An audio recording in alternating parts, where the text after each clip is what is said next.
Welcome to our channel. Today's episode is very important for us.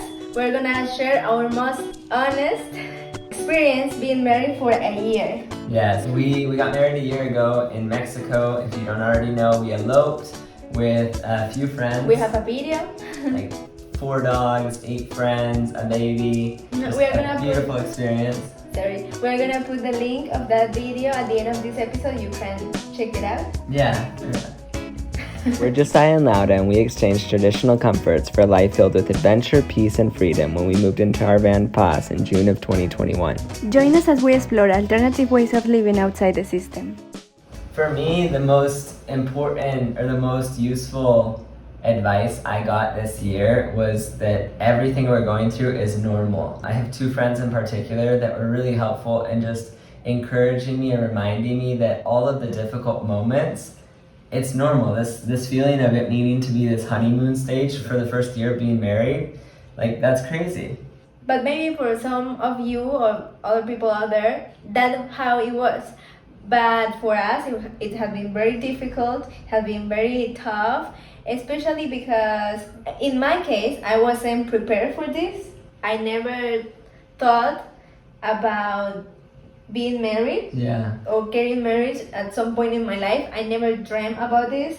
It was something that happened, and in the moment when I say yes and we decided to be together was because I feel love. I feel like I love you and I wanted to be with you. That's why I say yes. But I wasn't prepared for this. Yeah, I don't know if anyone's really prepared for this, because for us, we lived together for a year before we got married. We decided to get married. Literally, I proposed, whether it was like on a Tuesday and we got married on Friday. It was like less than a week after the proposal.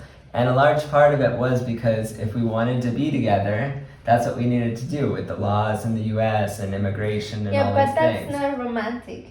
I want to say that it was very romantic. Our wedding was so special, and I really felt that I was doing the right thing. Yeah. I don't know how to explain. I have a lot of intuition, or intuitive. No, I have a lot of intuition, and during the wedding, I realized that this is the perfect moment. This is the perfect time.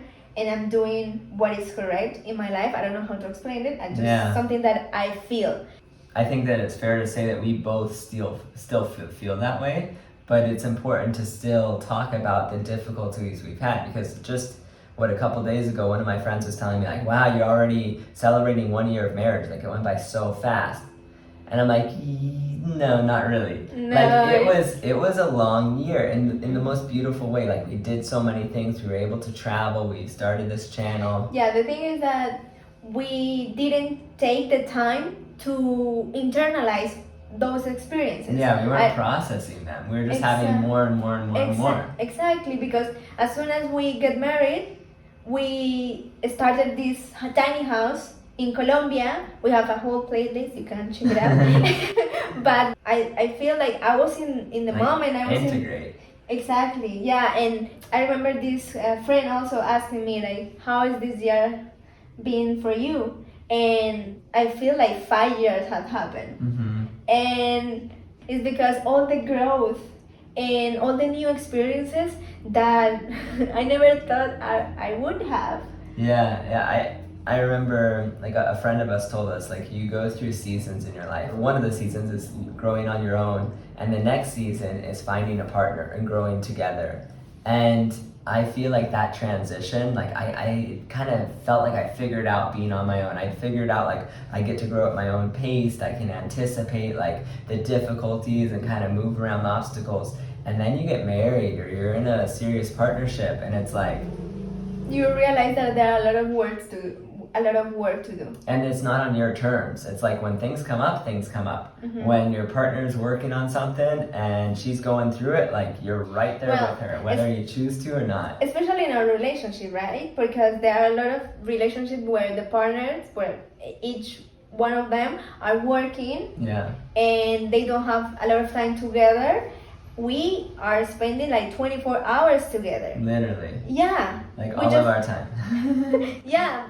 And maybe solamente cuando no vamos al baño. Only when we're in the bathroom is when we're separate. And even then, it's like we It's still shower literally together. Exactly. And it's really difficult because we are dealing with all our demons. Mhm. And not just my demons, that I'm already working on those demons, but also yours. Yeah, and I think that's the And most vice versa. important thing that I've learned this year is like setting a safe space within the relationship where your partner can do the work and where you feel safe to do the work is so important, because it's not just like right now as things come up. It's all of the trauma from our childhood, your childhood, my childhood, that we didn't do before, like the triggers. They go off like non-stop because we're together so much and we're so different, right? Like just this idea of being married. I was like, I remember the night I got married, one of my buddies there was like, oh, do you feel different? I'm like, no, it's like on your birthday, if they're like, oh, do you feel older? Of course not. But there was this like symbolic shift where I started feeling like responsibility as like a husband, or when we were already together, we were already living together, like nothing really changed in that way. But because society creates all of these pressures, like this is how you're supposed to do it. This is For me, it has been very difficult to distinguish what are the things that I really believe and the things that I really feel authentic, and what are the things that I was conditioned to do. Because, like in my context, my social cultural context, well, women serve their husband, and my whole life I was saying like, I'm not gonna do that, no way. And sometimes I'm doing something like I'm preparing food for you because I really love to cook for you, and because I like that you enjoy my food or whatever it is, or helping you do laundry that you don't like. Sometimes I'm okay. And I'm doing those things because I love you and because I want to help you. But that voice in my mind is telling me like, you are doing this because you love him, or you are doing this because you are conditioned and you have that pressure, you feel the responsibility to follow this role. Like an obligation that they put on us, the system puts on us, like you have to fulfill this role, like you said. And for us, the day we got married, we didn't promise to be together for the rest of our lives. Like we want to be together because we still love each other. We're not pretending that, oh, we made this promise so we have to keep doing it. And like no judgment for people that decide to go that route, but we wanted to play by our own rules. But we're not going to pretend that the rules of society don't still affect us, don't still influence us, because we're surrounded by them. We grew up with them. We agree with divorce. It's a really good invention, and I'm not judging anybody. In my case, I feel that I continue choosing you because all the growth, all the work I'm doing. And of course, there are difficult moments. Also because we are very different as humans. Like you are another word. I just wanted to mention, like with divorce, I grew up in a Christian household where divorce was like, you don't even say the word, it's like the D word, right? And for me, I think it's actually important to know that like she could leave. I could leave. She's not with me because she promised and there's this obligation. She's with me, like I know she still loves me, and that's why she's deciding to be here. I'm not judging anyone. I think it's actually an important part of a relationship to know that the other person doesn't have to be there, and it's not like a sin if they leave. Like they're free to do what they want. I have my own autonomy to do what I want as well. It's like this symbolic door that is open for us to leave whenever we want. But it's like feeling we already have our backpacks and we are going like to cross that door, and we realize and we think and meditate and whatever that help us to understand why we continue being here, and we choose to stay here, not go past that door and continue sleeping together and continue waking up next to each other. And it's something so beautiful because I know that Josiah is not gonna be with me just because he feels that obligation, and the same. And just a piece of advice, unsolicited advice, like for us, I think it's also important to have those like gatekeepers, those guards at the door. So like, yes, the door's open, but for me, I know certain people I'm gonna call before I walk out of that door. Recently, I was asking one of my close friends, like, why is this so difficult? And he's like, what do you want in life? And I'm like, I want peace. And he's like, what if this is the universe, like, creating all the chaos to teach you how to maintain your peace? And like those people that I've put in my life are such an important support system, because the relationship is just us, right? Like, it's just us, but it's more than us. We've created this structure where we have support outside of the relationship. I think it's important to recognize that, for example, like ayahuasca. We decided to do ayahuasca, and we have a video also right here. No, I'm just kidding. But we decided to do ayahuasca because we realized that there are a lot of work to do inside of us. And we knew as soon as we drank the ayahuasca that, wow, this is not gonna be easy. This is gonna be like chaos, like a storm. Yeah. And we just hold onto our. We have technical issues and the light went out. Yeah. Okay, talking about the ayahuasca. When we drank the ayahuasca, we knew that the process, that this journey, it wasn't gonna be easy. Or fun. No, not at all. And it was like a storm coming. And it's important to recognize that those processes, when you grow up, like significantly, you need to be on the bottom. And so you have that big push.